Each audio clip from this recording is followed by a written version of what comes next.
Right. The podcast that uncovers the origin stories of some of the biggest names in sports, media, entertainment, and wrestling, and so much more. Nick Durst here, along with Joe Calabrese. And Joe, I would say our guest today checks all of those boxes. He is a superstar, and I know you love it when we have a fellow Joe with us on the show. Say his name, and he shall appear. You believe, I believe, we all believe. We welcome the former TNA World Champion on with us, Joe Hendry. Joe, as Nick mentioned, I love my Joes. How are you doing today? Thank you for the introduction. Appreciate it. Doing very well, thank you. So, Joe, you got a lot going on, obviously. When you wake up in the morning or in the afternoon, what's the first app you're checking on your phone? WhatsApp to see the dozens of messages and things that need taken care of. And yeah, just why not give myself some stress immediately after waking up? So WhatsApp, go for that. Got to see who's contacting you for what, where you're traveling, the booking. Yeah, there's a whole lot going on. So what is your technique for keeping track of everything? Using calendars, using Google Docs? What do you use? I gotta be honest, administration is a weak point for me. I've just been so focused on like the wave of momentum that I've had over the last year that I have a great team, so they kind of keep me they kind of keep things together. So I'm very fortunate to have an awesome team. I've got I work with my brother. I've got a great business manager, and I've got a phenomenal management and now a financial team as well. So I'm surrounded by a lot of talented people. That's amazing. And yes, your career over the last year or so has absolutely taken off. But let's take you back to your origins, right? All right, let's do it. When did you want to pursue a career in pro wrestling? And at what point for you did it really start to materialize? At what moment did you say, like, okay, this could really actually start happening for me? So it was New Year's resolution. I'd wanted to do it my entire life. I was 24, about to turn 25. 2012 going into 2013, and I just decided that January 1st, 2013, I was a professional wrestler. And then I just dedicated absolutely everything to it over a long period of time. And slowly but surely, working my way up the ladder, my way up the ladder. And then there was just this exponential wave of positivity that started last year. Yeah, it's working out for you right now. Obviously, you're in the midst of this wave. And I'm curious, you are educated, you have a master's degree, Yep. which is a rare asset in wrestling, I would say. Yep. And you got your master's degree in business and marketing. So how Yeah. has anything you applied from that degree you got, how has that been working to help you with your specific marketing strategies within wrestling to really craft this persona you've got? I mean, I'm going to say something a bit harsh here, but I think it kind of needs to be said. So there are definite pros and cons to doing different degree types. I chose doing a business degree for a few reasons. One, I felt that it was the perfect balance of being a respectable degree, but also something that I didn't have to do absolutely full time, like law or Mhm. medicine or something more intensive like that. Also, any business is a business. So a business degree will be relevant to any business that you want to apply for a job from. So there is that, but also the downside is, the people who are going to teach you business likely will have no real skills when it comes to starting their own business. Yeah, Otherwise, they wouldn't be there teaching business. that's right. But you do get some exceptions. But I will say the main thing that people need to understand is, and look, all kind of business models and textbooks and it all comes down to one thing, and that's supply and demand.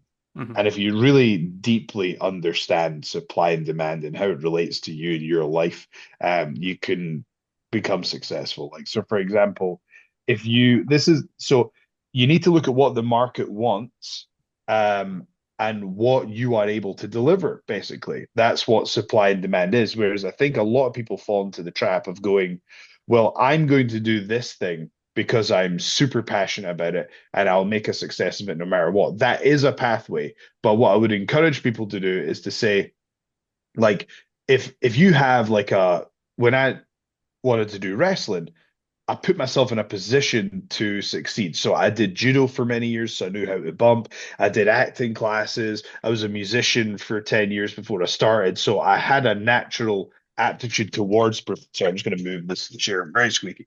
So I had a natural aptitude towards professional wrestling before I ever got into it. So I think you need to match what the market wants, what you're passionate about, but what your skills are going to um, relate towards as well. So it's like I think it's the cross section of those three things is something that you're gonna do very well in. And again, if you I have things in my life that I'm super passionate about, but I'm just don't have any natural talent for, so they might be more likely to become a hobby, you know? Mhm. And there's different ways to do it, but that would be my goal is to have I know that would be my advice would be to think about supply and demand, but also have an awareness for what your skill set is and the skills that you're willing to develop. Because a lot of people tell you that they want to get into professional wrestling, but they don't realize how hard it is, and they're just not passionate enough to fully develop the skills that they need to become a success in it. You need to be so anyone that makes it in wrestling is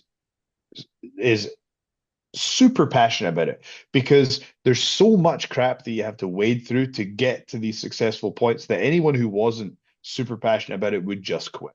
So there Yeah. you go. Have to learn and adapt. So you personally wise, when do you consider a wrestler a veteran? How many years in would it take them? Because especially now, I've as many matches.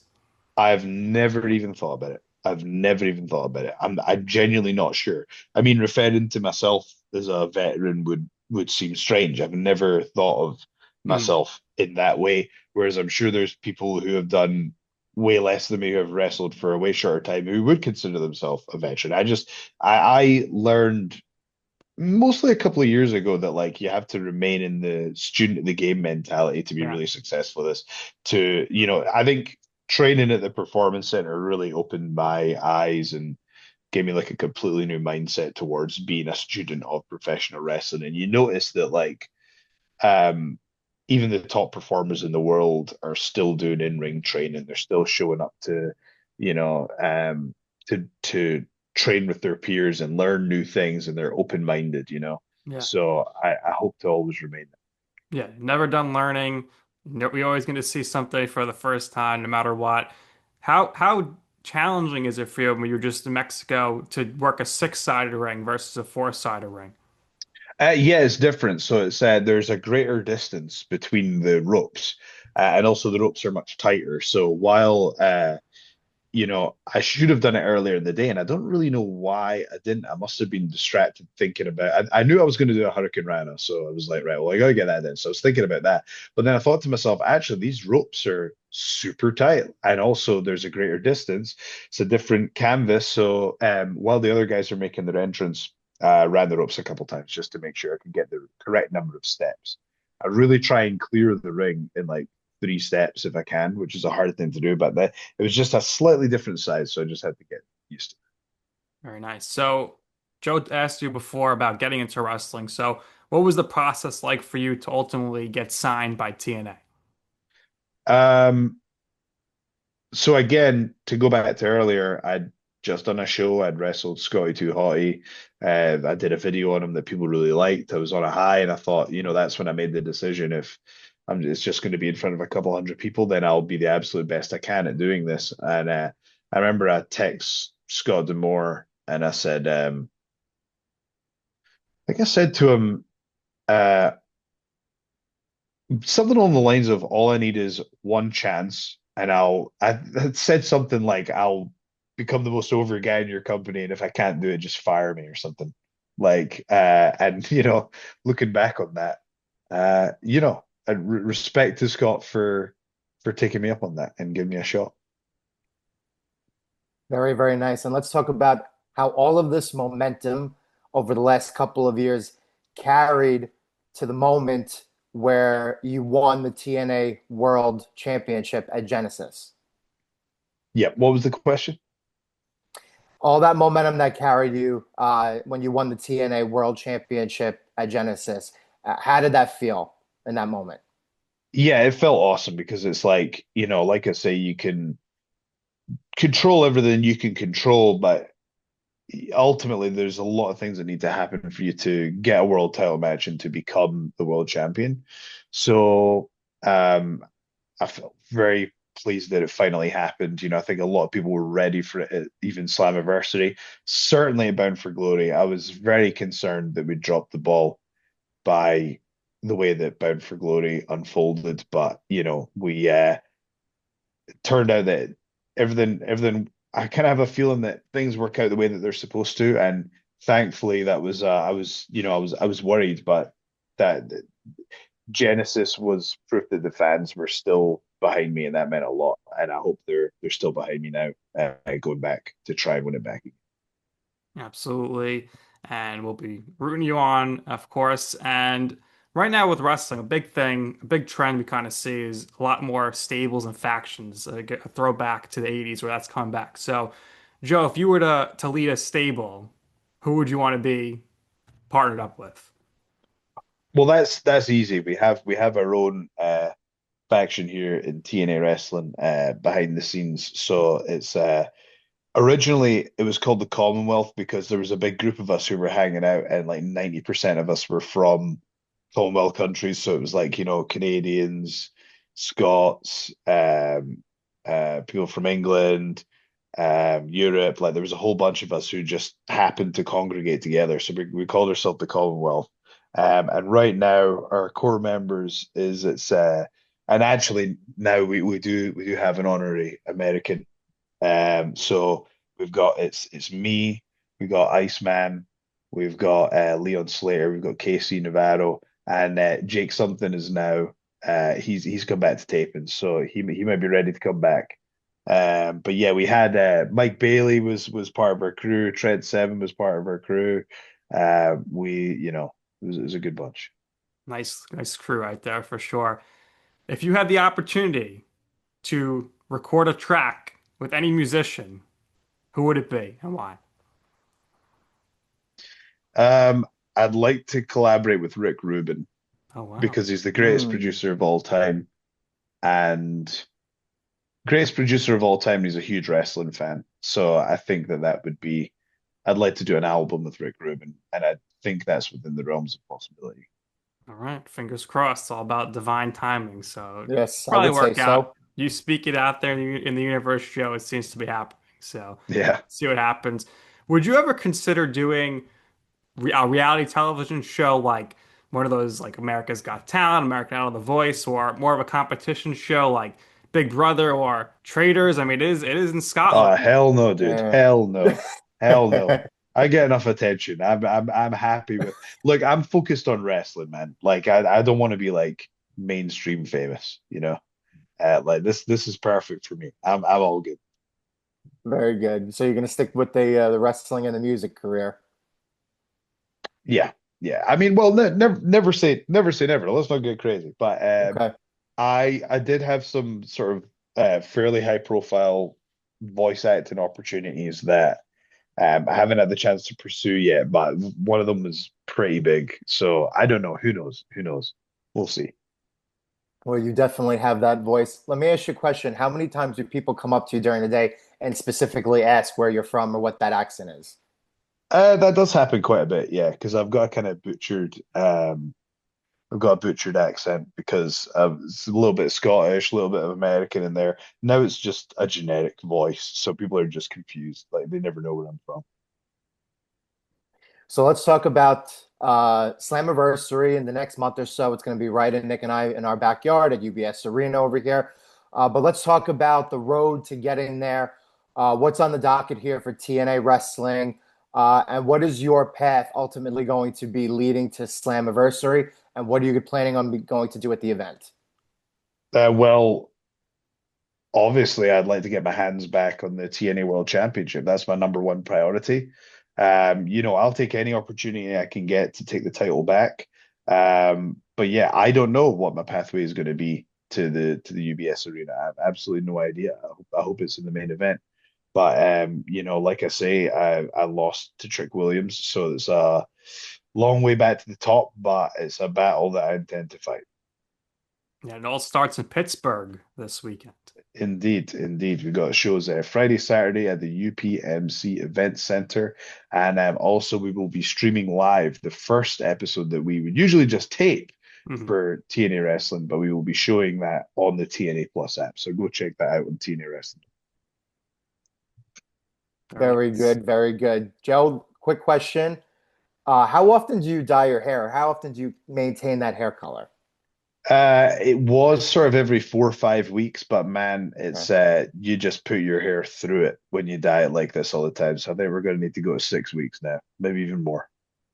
Very nice. Joe, I know you like Joe's beard. The fellow Joe's with the beards, so of Joe's with the course you gotta beards. ask the grooming question. Joe, last question here from us. In your life or your career, what has been your you know I'm right moment? What I mean by that, it's a time or place where you want to pursue something. You ask somebody for advice. They said, Joe, it's a poor idea. I wouldn't do that. It's not going to work out. You said, you know what? I'm going to go ahead and do it anyway. And in the end, you will see why it is that I'm right about this. And I could tell you, Yeah. I told you so. So I know the one I can give.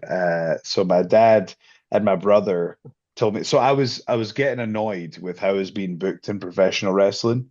So I decided to become a freestyle amateur wrestler at the age of I think 26, 27.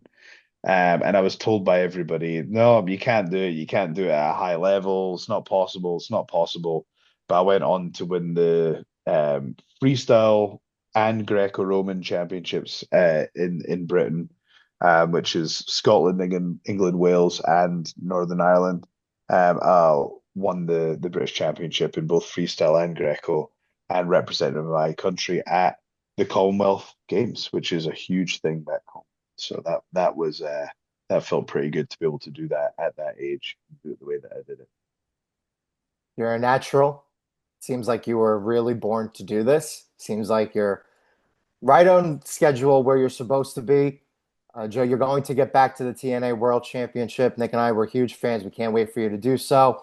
Last thing from us, and then we'll let you go. We always give our guests the last words here. So if there's anything else you would personally like to share or promote for yourself, by all means, go ahead. And where can we find you all across social media and all that kind of stuff? Joe, we appreciate you again. Thanks for doing this with us. Thank you guys, appreciate it. If you want to find me, just Google the name or just put it in whatever social media accounts you want to follow me on. But the main thing is head over to tnawrestling.com. We've got tickets for events. We've got a whole ton of great merch. I've got a really unique merch drop there, which is awesome. And also make sure you get the TNA Plus app as well. There you go. Joe, thank you for your time. This is going to do it here for this episode of You Know I'm Right. For our very special guest, Joe Hendry, for my co-host, Joe Calabrese, I'm Nick Durst, and this has been You Know I'm Right.